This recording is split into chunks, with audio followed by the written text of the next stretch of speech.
CP বিনীত গোয়েলের পদত্যাগ চেয়ে বামেদের লালবাজার অভিযান, তুমুল অশান্তি, পুলিশের সঙ্গে ধাক্কাধাক্কি, ব্যারিকেড টপকে ঢোকার চেষ্টা বাম কর্মীদের। এদিন সিপির পদত্যাগ চেয়ে ধর্মতলায় লেনিন মূর্তি থেকে লালবাজার পর্যন্ত মিছিল করে সিপিএম। উপস্থিত ছিলেন বামেদের শীর্ষ নেতৃত্ব মোহাম্মদ সেলিম, সূর্যকান্ত মিশ্র, সুজন চক্রবর্তী, দীপশিতা ধর ও মীনাক্ষী মুখোপাধ্যায়রা।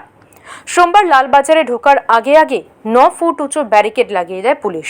বাম কর্মীরা সেই ব্যারিকেডের উপরে উঠে পড়েন হাতে লাল পতাকা নিয়ে। ব্যারিকেডের উপরে প্ল্যাকার্ড লাগিয়ে দেন, চলতে থাকে স্লোগান। ব্যারিকেড ভাঙার চেষ্টা করেন বাম কর্মী সমর্থকেরা।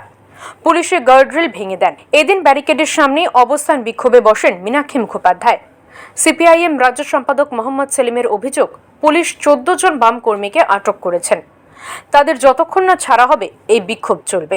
আমরা ব্যারিকেড ভেঙে শ্যামবাজারে শুধু যাইনি, সেই দিন থেকে শ্যামবাজারে এখন তিলোত্তমা প্রাঙ্গণ, সেখানে সবাই গিয়ে ধর্নায় বসেছে। আপনারা জানেন, আমাদের ছাত্র, যুব, মহিলা, নানান অংশের মানুষ, এমনকি আনিস খানের যে বাবা সালেম খান, সেও ধর্নায় বসেছে। আর আজকে আমরা এখানে এসেছিলাম অপদার্থ এই পুলিশকে শিক্ষা দিতে। ওরা শিক্ষা নিতে চাইছে না।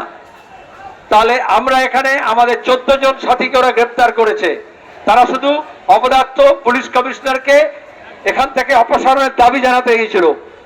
আমরা এখানে বলছি, ওই 14 জনকে নিঃশর্ত যদি না ছাড়ে, এইখানে আমরা ধর্ণা শুরু করে দেবো।